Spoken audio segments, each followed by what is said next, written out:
বাংলাদেশে ফিরে আসবেন সাবেক প্রধানমন্ত্রী শেখ হাসিনা।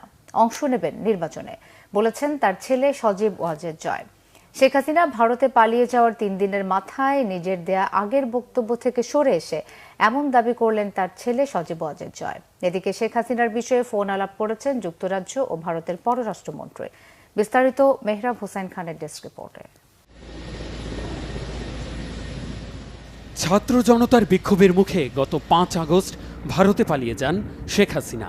এরপর সামাজিক মাধ্যমে ভিডিও পোস্ট করে আর বিভিন্ন গণমাধ্যমে সাক্ষাৎকার দিয়ে তার ছেলে সজীব ওয়াজেদ জয় বলেছিলেন তার মা আর বাংলাদেশে যাবেন না, রাজনীতি করবেন না, এমনকি শেখ মুজিবের 2 কন্যার সন্তানদেরও আওয়ামী লীগের হাল ধরার সম্ভাবনা নেই। ঠিক আছে, শেখ হাসিনার পর আপনাদের কি হবে সেটা আমারও চিন্তার বিষয় না, আমার পরিবারের আর চিন্তার বিষয় না, আপনারা বুঝবেন। এরপর প্রতিদিন জয় কোনো না কোনো সংবাদ মাধ্যমে শেখ হাসিনার, নিজের, দলের আর বাংলাদেশের জনগণের ভবিষ্যৎ নিয়ে কথা বলেছেন।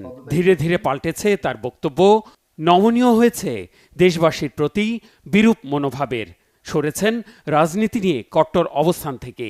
বৃহস্পতিবার ভারতের গণমাধ্যম টাইমস অব ইন্ডিয়ায় দেয়া সাক্ষাৎকারে বলেছেন, অন্তর্বর্তী সরকার নির্বাচনের প্রস্তুতি নিলে, বাংলাদেশে গণতন্ত্র প্রতিষ্ঠিত হলে দেশে যাবেন শেখ হাসিনা। দল ও কর্মীদের অস্তিত্ব রক্ষার স্বার্থে বাংলাদেশের রাজনীতিতে সক্রিয় হওয়ার বার্তাও দিয়েছেন জয়।